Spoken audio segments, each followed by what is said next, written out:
your source for everything paranormal. Parax. Throughout the ages, history has been altered by word of mouth and the misrepresentation of those who might not have been present when some of the world's most significant events took place. Channelers Barry and Connie Strohm bring through the spirits of those who actually witnessed or took part in these historical events and lets them tell their stories in their own words. Welcome to Channeling History. And now, here are your hosts, Barry and Connie Strohm. Good evening, everybody, and welcome to Channeling History. As you probably know by now, we're the only show where we speak to the souls that made things happen. And tonight, we're going to talk to somebody that really made some things happen. And we are brought to you every Sunday night on the Parax Radio Network. I'm Barry Strohm, your host, and I'll be doing the channeling tonight. And I'm Connie Strohm, your co-host, and I will be asking the questions of our spirit guest tonight. Last week, we channeled the spirit of Thomas Edison, who was one of the busiest inventors of all time. He had 1,100 patents, I believe. He spoke to us about many subjects, and it was a fascinating interview. All of our past shows are available on our YouTube channel. Just search Barry Strohm on YouTube. At this point, we have over 220 videos available. Tonight, we will be speaking with the spirit of General George Patton, one of the finest generals during World War II. In fact, my dad served under him. We devoted a chapter to his death in Spirit Speak, Channeling Conspiracies and Mysteries. I'm quite confident that this will be one of our more controversial shows, so hang in there. Okay, guys, we never know in advance what our guests are going to say, and I think that statement is especially appropriate tonight. So if we ever needed a disclaimer, I have a feeling tonight might be the night with Mr. Patton. Anyway, the opinions, statements voiced in our show are the channeled words of the spirits, do not necessarily reflect our opinions, those of the Parax Network or our sponsors. Now, we're currently doing a podcast. It's called A Weekly A Message from Jesus. And every week we bring you a message of faith and inspiration, and we post those messages on Wednesdays on our YouTube channel. We would like to thank all of you that take the time to listen to our show and even to join us in our chat room. Your questions are always appreciated. Please tell your friends about us so we can continue to grow our audience. Okay, before we channel, we always say a prayer of protection. This prayer was given to us by the guides, and we always use it before we start a channeling session. So Connie will now say the prayer, and then we will begin to channel with our guest, General George Patton. God, please grant us your wisdom and protection. Grant us the knowledge that we can handle and keep us safe from all things that will harm us. Keep the messages positive and pure love. Keep us safe from our egos. We ask these things in the light of the seen, the unseen, and the honesty of God. All right, Connie, this is going to be a really interesting evening, so let's get it started. Okay, General Patton, welcome. We're so happy to have you here. Do you have an opening message for us? Yes. I would like to thank you for allowing me to come and speak on your radio show. I know that we've channeled many times before, and I've always enjoyed being with the two of you. I found that you and Connie are really the only ones that care to bring the truth of many of the events that took place through history. Tonight, I'm prepared to answer your questions. I will do it to the best of my ability, and I will try to solve some of the mysteries that surrounded my life. I was very proud to serve my country. Serving in the military is one of the greatest honors that any person can ever have. I worked very hard at my career in the Army, and I feel that I saved many American lives with the way that we conducted ourselves during World War II. So, I want to just simply thank you again. I'm here to answer your questions. So, Connie, if you want to begin, we're good. Okay, well, thank you so much for all you did for our country. Could we start by you telling us about your family? I was raised in Southern California, and my family had a fair amount of wealth. I was raised in a very privileged environment. I had many people trying to educate me. I did have some problems. I had problems reading. I wasn't the best student ever, but I did persevere. I loved my mom and dad very much, and there was never any doubt as I grew up that I wanted to have a military career. Mother was a very, very good person. She taught me to love God. She taught me about having faith that God would guide you and that if you asked for his help, that he would do the best that he could. I had a very good family life. They sent me to good schools. I was accepted at West Point. I attended there, and my educational background helped me considerably. I studied all of the great military leaders. I worked very hard at my trade. Did you have dyslexia to deal with? I did have problems reading. That was why I would often have trouble with some of my studies. I don't think that it was truly dyslexia, but it might have been a very mild case of it. Okay, you always believed in reincarnation. Will you tell us about some of your prior lives? I had psychic abilities, and I would see things. Sometimes I would dream about being in other locations, and I knew that I had fought in many, many different time periods throughout the history of Earth.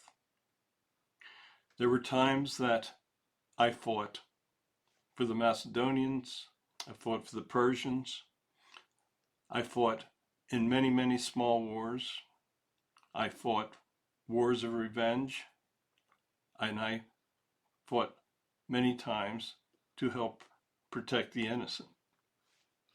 Okay, did you fight during the siege of Tyre in 332 BC? That was indeed one of my prior lives. It was a very, very brutal time. I must say that even though it was very brutal, I saw things during the First and Second World War that certainly compared to it. But it was truly one of the lifetimes that I served. Okay. Tell us about your belief in God. I always had a very strong belief in God. Throughout my life, I would always pray in the morning when I got up, and I would always pray at night before I went to sleep. I often ask God for guidance. I ask him to please show me how to make the best decisions. I ask him to show me what was best and how I could save the lives of my men. I know that during my military career, I had many very, very brave and strong men die under my command. I always tried to minimize it, even though it seemed as though death is a huge factor in war. I knew that God was leading me. When I would make a decision, I would never back off of it. I always felt that we had his guidance. I knew from the start in both of our world wars that we were the side that God would favor. I just wish that we could have had the means to save many of the lives of our men. But I always felt that when a soldier died in action, that he would have an immediate entrance into heaven.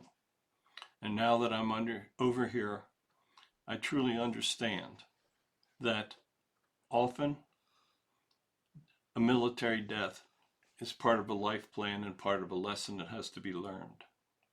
Yeah. Did you and Barry ever life together? Yes, that is why I came to him in order to tell him my story. He and I were together. We knew each other probably in 5 different lifetimes. But there was actually a time in the 4th century that he and I were brothers. And there was another time in the 10th century where I was his uncle. So I'm not a member of his soul family. I'm not advanced enough for that. But have been multiple times that we have life together. Your first action was against Pancho Villa in Mexico. Could you tell us about your first combat? Villa raided a town on the border of New Mexico. When he came into the United States, he made his biggest mistake. General Pershing was appointed to lead the expeditionary forces into Mexico in order to try to capture him. We never did succeed in it, but I did have times where I had individuals that were trying to kill me, and I managed to get my bullets into them first. What was your concept of military leadership? I always felt that the military leader should be a very, very strong individual. He should never ask any individual to do anything that he is not willing to do himself. I always felt that a strong leader had to lead from the front, that there was no such thing as being a strong leader and staying behind the lines. I always tried to set an example for my men. I felt that strong discipline was an absolute necessity. I knew that the more training that I could get into my men, the better chance I would have to save their lives in combat. I always followed what I spoke. When I said something, everyone knew that I absolutely meant it. I would work as hard as I could. I would push the men to their limits, and I would attempt to accomplish as much as I possibly could. Many of my men did not like me, but many of them did. We had wonderful success. I would push them to the limit. We pushed especially hard during the Battle of the Bulge, but we were successful in saving the lives of many members of the 101st in that action. There were times that I might have doubts about what we were doing, but I would always ask God, and I would truly receive his answers.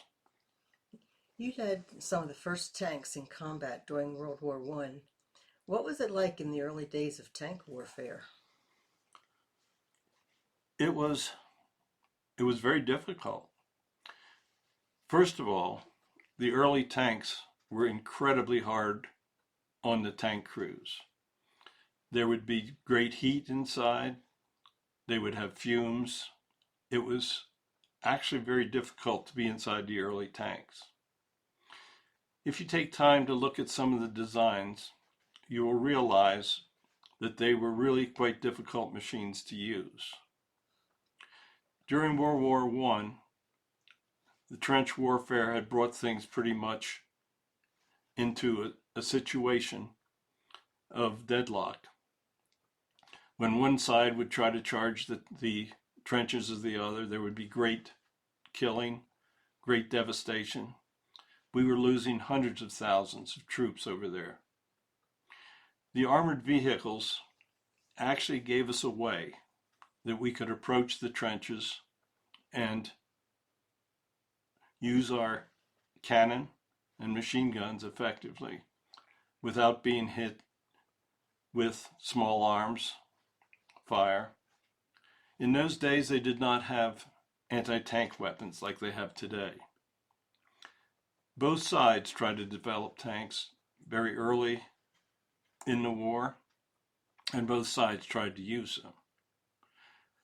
It was a very difficult concept, but I truly understood that the future of warfare laid in armored divisions.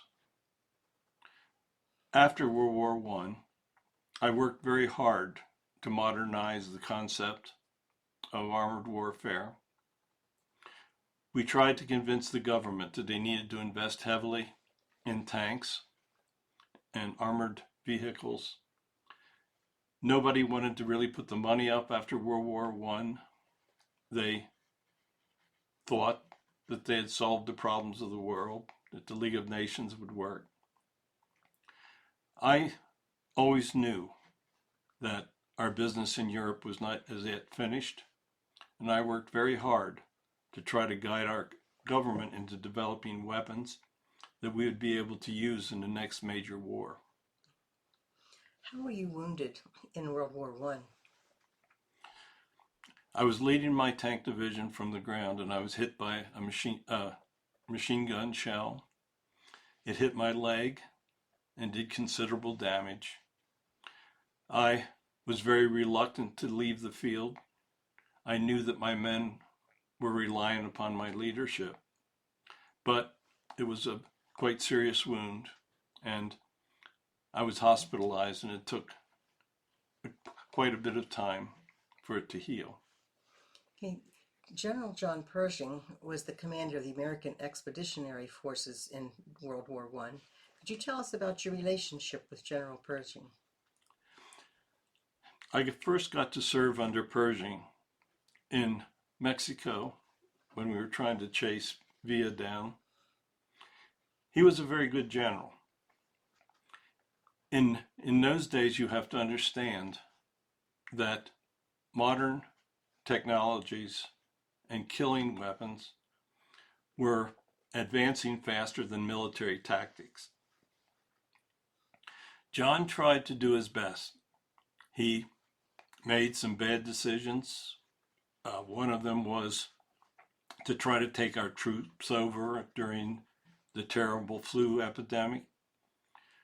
We lost many men to sickness, and I think if we just had a little of the modern knowledge, we could have done far better in that respect. He was a very good leader. He demanded quality officers under him and on his staff. By knowing Pershing, I managed to impress him, and I managed to get positions on his staff.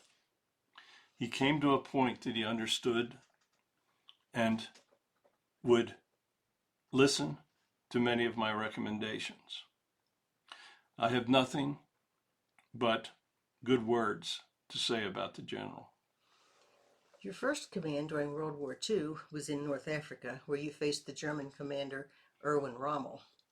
Tell us about your opinion of Rommel. Rommel had been running undefeated in South Africa. He had driven back the British, almost annihilated their army at Dunkirk. He was a brilliant commander. He had studied and he had devised his own tactics for armored weapons. His divisions of tanks had basically controlled North America until we landed at Casablanca and became involved in fighting with him. Rommel was, in my consideration, the best of all the German generals. He was a very worthy adversary. I did manage to defeat him, and we did basically drive him out of South Africa. But his Africa Corps was one of the first and finest examples of what could be done using armorized, weaponized vehicles. Okay, what weaknesses of Rommel did you exploit that led to that victory? Rommel was very aggressive. He would try to move his forces very rapidly. He would push them to the limit, much as I would push mine, but he tended to outrun his sources of supply. Keep in mind that South Africa was a very, very large area. He would try to advance and would expect that his supply lines would keep up with him. He found out the hard way that he could outrun his sources of supply. In many instances, his tanks would not have fuel, and he would have many of his pieces out of commission. I managed to outsmart him, and we managed to defeat him. if Rommel had had good quartermasters that were capable of keeping up with him, it would have been much more difficult to defeat him. Do you see Rommel now that you're on the other side? Yes, I see him quite a bit over here. He's really a very good person. I don't think that he truly ever understood what the Germans were doing in trying to extinguish the Jewish population. Rommel was a true military leader. I don't think that he ever fully realized what was going on around him. I truly believe that if he understood what was going on in the extermination camps, he would have attempted to leave the country earlier than what he did. He is a good person. He was a very worthy adversary, and I have nothing but respect for him. What is your opinion of Omar Bradley? Bradley had his good moments, and he also had his bad moments. Sometimes Omar would be overcautious. I was trying to move our troops as rapidly as possible, to kill as many Nazis as possible, and to take as much ground as possible. Omar was being influenced by what the British forces were trying to do. I understand that he was under political pressures and that he was being told in certain instances that we could not carry lands much more rapidly than the British were. In many instances after Dunkirk, the British were trying to save face. And we were capable of moving much more rapidly than they were. As I said, there were times that Omar would make good decisions, but I believe when he was being forced by political forces that he did make some bad ones as well. What's your opinion of Field Marshal Montgomery? Montgomery. I know when you wrote the book and you asked me the same question, I said that Montgomery's ego far outweighed his intellect. Montgomery was very arrogant. He had had his butt kicked early in the war, and I knew that he was trying to save face. He would make decisions, and they would be given to our higher brass, and they would try to live with what he said. I never liked Montgomery. I know we're on the radio, so I really can't tell you truly what I thought of him. But I think I will just leave it like that. Okay, let's move on. What is your opinion of Dwight Eisenhower? Eisenhower was a very good general. He also got caught up in the politics of the world that was going on at the time. Keep in mind, this was a time that we needed the Soviet Union as an ally. When Hitler decided to move into Russia and attacked the Soviet Union, he made the largest mistake of the war. He lost many, many troops in Russia, and the Soviets lost millions of people trying to defeat them. Had Hitler not attempted to move into the Soviet Union, he would have been a much more formidable adversary in Europe. What's your opinion of Winston Churchill? I'm being careful here, so I'm just going to use the word a-hole. I'm sure that'll pass. I never thought much of Winston. I thought that he was sometimes a very strong leader at home, that he did a lot for the morale of the British people. But I thought that some of his military planning left a lot to be desired. Hey, during the Sicily campaign, you slapped 2 soldiers suffering battle fatigue. Why did you do it? I should have never done it. I will perfectly admit that. I was driving my forces and my guys as hard as I could drive them. Many of them were putting up with the conditions. They were doing what they needed to do to win. I felt that soldiers that emotionally could not live up to the standards that I set were, in many instances, faking their illness. I was a very strong person. I should have controlled my temper, but I did things that I should not have done. I should never have slapped them. What effect did that have on your military career? I had many people in the military that did not think a whole lot of me. When I did that, I got a lot of political pressure. He called me back. I was forced to apologize to all my troops.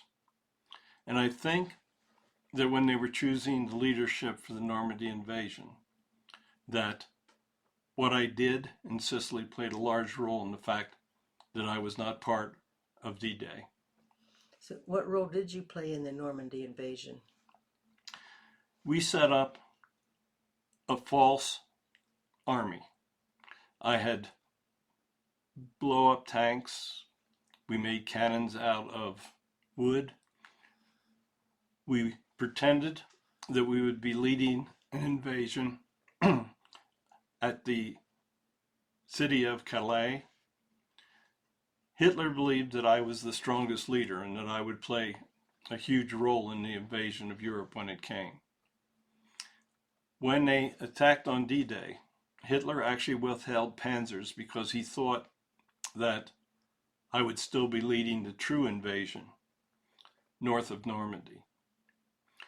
I did play an important role.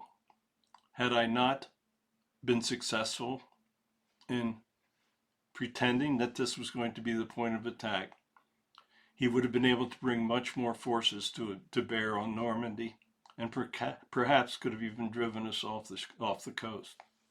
Could you tell us about the German counterattack that became known as the Battle of the Bulge? Our leaders were blind. We could tell. I had a very strong individual working for me, and he had predicted from watching the movements of forces that he knew about that they were going to plan a major counterattack. The counterattack came as a complete surprise to the boys. There was no support available for them. The weather was terrible. We couldn't bring our fighters in. And Hitler threw a huge number of his remaining troops. They actually broke through the lines, surrounded the 101st. We moved very, very rapidly and managed to arrive in time. I know that many people think that it was one of the greatest advances in military history, and in my opinion, it was. One of our listeners would like to know, what are your thoughts on the bombing of Dresden? I felt that the bombing of Dresden was appropriate. The German population had supported the Nazis in all ways. The only way that we were going to bring them to the end of the war was to kill as many of them as possible. While that sounds brutal, keep in mind that they had bombed London. They had used firebombs over there as well. So yes, many people were killed at Dresden. Many of them were civilians. But without civilian support, Hitler could have never gained what he did. Okay, how would you describe your ego? Sufficient. I have never wanted for lack of confidence. And I was a strong leader. And I always felt that what I did was the best. Okay, at the end of the war, what was your opinion of the Soviet Union? I felt that the Soviet Union was going to be a major problem in the future. I felt that we'd made way too many concessions to him, and I felt that they would create major problems. I had heard that they were going to be receiving part of the city of Berlin in the final settlement, and I could see nothing good about the Soviet Union at that point. Okay, guys, let's take a short break here. We'll be back in a little bit, and we got a lot more questions. Return right after these brief messages.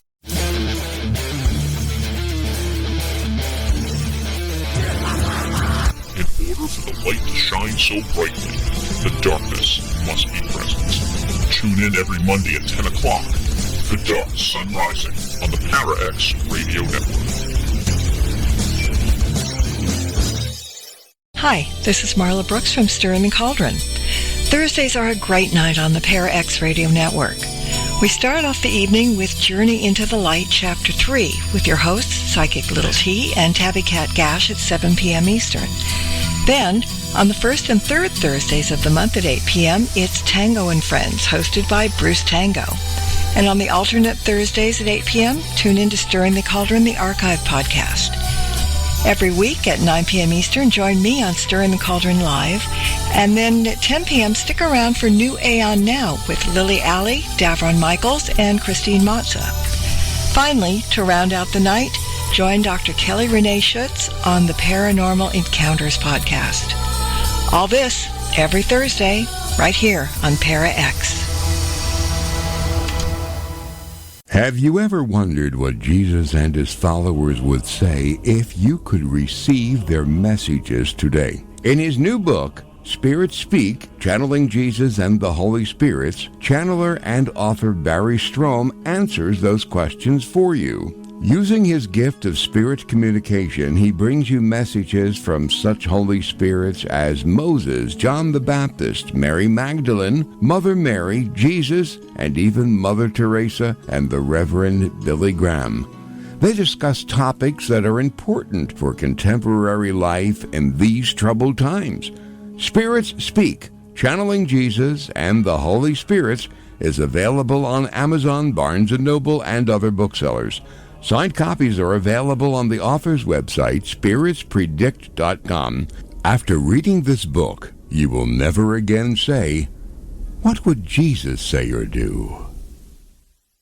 Welcome back to Channeling History. Now, here are your hosts, Barry and Connie Strohm. Welcome back, everybody. Connie, let's get on with the questions. Okay, were you planning to resign from the Army, General? No. After I was sent to Bavaria and basically became a paper pusher, I had every intention of quitting the Army. I was not going to resign. When you resign, there's a code of silence. I was going to quit so that I could speak my mind, and so that I could tell much of the things that I understood that were taking place and with which I disagreed. What was your plan for after you quit? I was going to return to the United States. I was going to speak, and I was going to tell the people the way it was in the world. I was going to tell them about the mistakes that had been made at Yalta, and I was going to tell them about the terrible Soviet threat that I felt was going to happen. Were you planning to run for president? No, there were many that feared that I was going to run for president. There were many that felt that I could get the nomination. But I felt that my time as military was so wonderful that I did not want to get into the dirty game of politics. Understandable. The history books tell us that you were killed in an automobile accident in Germany at the age of 60 with a broken neck. How accurate is that? It's a total lie. I was not killed in that accident. It was an assassination attempt. Many people, President Truman was the main one, but he feared that I was going to speak about all the things that I knew. They feared that I would come back and upset the political apple cart. I had been very strong in many of my opinions. There were times that I spoke out when I should have probably kept my mouth shut. But I made many political enemies. I did not realize that that I also had many enemies in the military and in the CIA.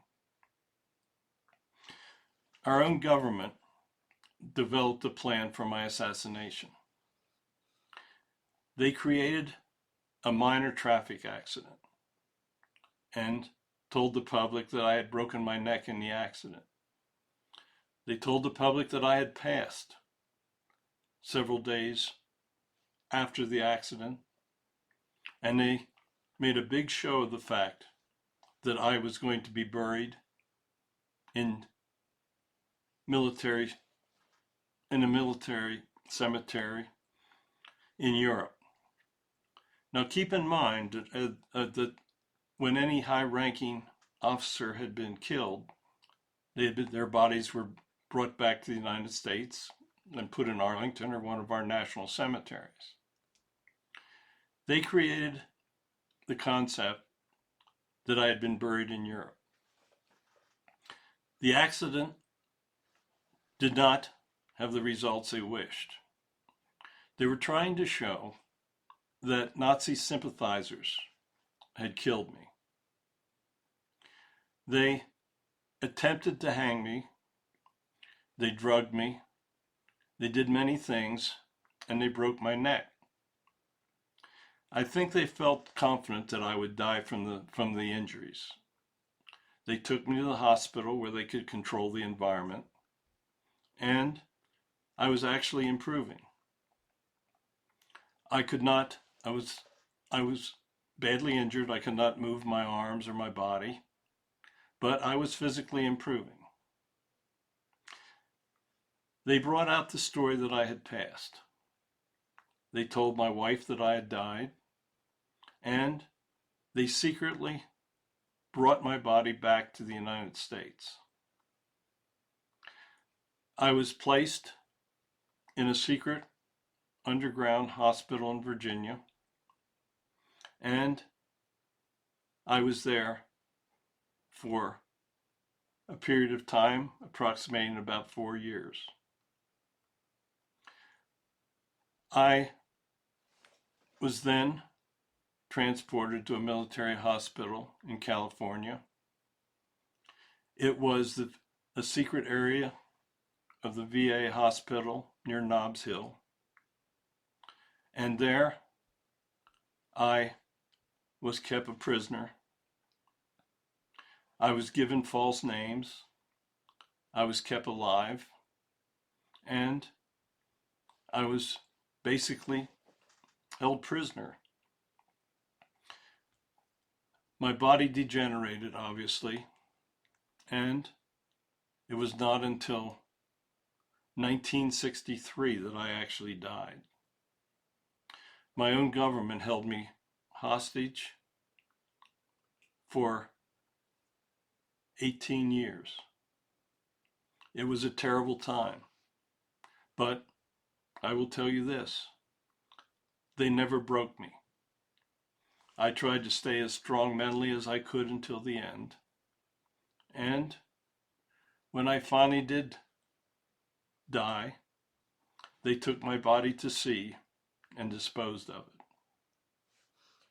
Who would you say was the main person or group behind that accident or behind? It was a combination. I know that Truman used what was then the OSS, it was to become the CIA. I know that he had sent several of his agents over to handle the situation.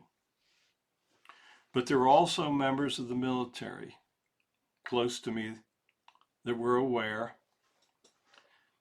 I think it was General Gay that was probably the person that let the powers to be know what my plans were.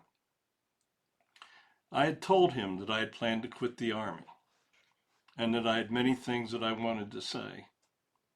I think I might have even joked, I might even run for president. I was never real serious, but I suspect that it was General Gay that told the senior officers what I was planning to do. I do know that it could not have taken place without the knowledge of President Truman. I know that there were many people that I trusted that were part of it. There were other generals that had to be involved. And especially after my body was removed back to the United States. My presence was kept a great secret. They kept me in isolated areas. They made sure that there was no way that the public could find out what had happened. Why didn't they just kill you after the accident and just make it look like the Nazi sympathizers caused it? I think they thought that I was going to die. They knew they broke my neck. They had drugged me. But I had a pretty strong constitution, and I was actually improving. I think they panicked. What I believe happened was that the President, Truman, acknowledged in his heart that I had served the country with much distinction and honor. I think that he would have had to make the decision that resulted in me being brought back to the country and being kept alive until I died of natural causes. I do know that there were many people involved in the conspiracy. It was not easy to keep everything a secret once they got me back into the United States. But when you are a paraplegic and cannot move, there's truly not much that you can do. Okay, one of our listeners would like to know, didn't anyone try to help you during that time? I had a nurse, a male nurse, that was taking care of me. My wife had thought I had died in Germany, and he actually snuck her into the hospital in Virginia so that she could see me. They found out about it. I never saw the nurse again, and that was when they moved me to San Francisco. They warned my wife that she needed to keep her mouth shut. They threatened our children, and I never saw her again once I went to San Francisco. Did you try to tell her the truth of what happened? I never had the opportunity. They had made up the lie that she had been with me at the time of my death in Germany. That was not so. That was all a lie. I never saw her until my nurse brought her into the hospital. I saw her on 3 different occasions, and on the 3rd time, they caught her. And as I said earlier, that was when they moved me to San Francisco. Yeah. Who was actually responsible for the accident itself? Who caused it? General Gay was there. He was aware of what the plan was. They had replaced my driver, even though they said that my usual driver was there. He was not. They also eliminated him after the accident. There were multiple people arrived. Even the medic that was in the ambulance was aware of the plan. The individuals that made the plan were all told that they would keep their mouths shut, that if they spoke, things would happen to their families as well as to them. They made sure, to the best of their abilities, that all the individuals that were participating in it were sworn to secrecy, were members of the OSS, and everyone involved realized the penalties for opening their mouths. Okay, when we asked General Eisenhower if he was aware of what happened, he said he was not aware of it. Was that true? I always thought that General Eisenhower had to be aware of it. I believe now that they probably isolated him from the decision making and from the planning. Ike always had a strong personality, but I always felt that he was a good person. He was a great organizer, and I never saw a time that he did not do something that was to the benefit of the troops. After you spoke to him, I talked to him over here, and I'm now convinced that they did bypass him in the chain of command to do what they did. Did President Kennedy know you were being held prisoner? Absolutely not. I told President Kennedy when he arrived over here what had happened, and he could not believe it. When he found out that what I was saying was true, he actually cried. He could not believe that a country would treat its renowned military individuals the way that I was treated. You need to understand that they're members of both the military and our government of great evil. There are many that will not hesitate to take or ruin a life if it is to their advantage. The politicians were quite worried that I was going to run for president. They knew that I had immense popularity, and they knew that if I was elected president, I would take very forceful moves against the Soviet Union.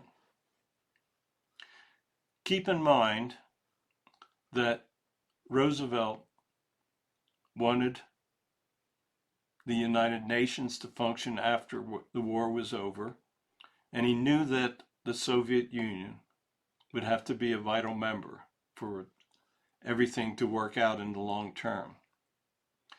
They made incredible concessions to Stalin in order to get him to agree that he would become a member of the United Nations. They even gave the Soviet Union veto power. You can see now how the Soviet Union has treated the world through the United Nations. They did not want to take any chances that the apple cart that had been set erect by Roosevelt was going to be upset. Now, what they did not realize was that I was not going to run for president. I just felt that there were many things that should not have taken place in the various agreements that divided Europe and the city of Berlin. Now that time has passed, you can see that I was very correct in my opinions. It would have been a terrible thing to declare war in the Soviet Union once the Nazis were defeated. I strongly felt that we were well capable of defeating them, but there was nobody that wanted to think in those terms. I think if forceful decisions were enforced at the end of the war, there were many things that would be much better off today. Yeah. What happened to your body when you finally did pass? Once I finally passed, they took my body out to sea, put it in a weighted bag, and tossed it overboard. There was a service on the ship. The soldiers were told that it was a an officer that had died and had wished to be buried at sea. Are you planning to reincarnate anytime soon? I am strongly considering it. Right now, I think it is a time that our country would need very strong leadership. I think it is a time where I should probably return and attempt to become a strong leader. I'm seeing things in the military that are taking places that worry me greatly. I'm seeing that China is going to try to conquer the world. It will take them time to do it, but they are a very deceitful country and they are incredibly evil. I think that our leadership is very weak. I'm seeing a military that is more worried about social justice than they are about defending our country. Anybody that's listening out there, I would hope, would pay attention to the grave risks that are facing us in the future. You have many countries that hate the United States that have weapons of mass destruction. You have Iran. They think it would be a good thing for their religion if they would kill off the Jews, if they would control the world. You have North Korea, who's controlled by a total whack job. God knows what he's planning. I don't even think God knows what he's planning. And then you have China. As we are speaking tonight, China is making plans to attack Taiwan. They are flying into Taiwanese space and they are trying to antagonize the Taiwanese government into firing first. That would be the excuse that they would use. It is a time for extremely strong leadership, and I'm not seeing it. Sadly, it would take me 20, 30 years to be able to take an active role, but I think the time is truly running out for the country. So you do see a large-scale war in our future? I am seeing that there will be major conflicts in the future. I do not really see any way to eliminate that possibility. You have enemies that are growing stronger and stronger. In my time, it was Nazi Germany. It was very clear to me what they were planning. When Hitler took over Germany, I knew it would just be a matter of time until we'd be into a major conflict. You have many governments today that have very clever leadership. And if we allow China to overtake us in military superiority, it will only be a matter of time until really bad things happen. Yeah, I have a quick question from our chat room. Should our military help defend Taiwan? If any country is allowed to invade another democracy and the free world does not stand up to them, they will just simply continue to invade other countries. Study what happened with Japan. Japan started taking over countries and nobody stopped them. Germany comes into Poland. They start taking over countries. They go into South Africa. They bomb Ethiopia and nobody stood up to them. The only thing that these countries will understand is power. Our obligation is to have the strongest military in the world so that they know to attack us assures certain destruction. We are living in very difficult times, and it will take very difficult measures.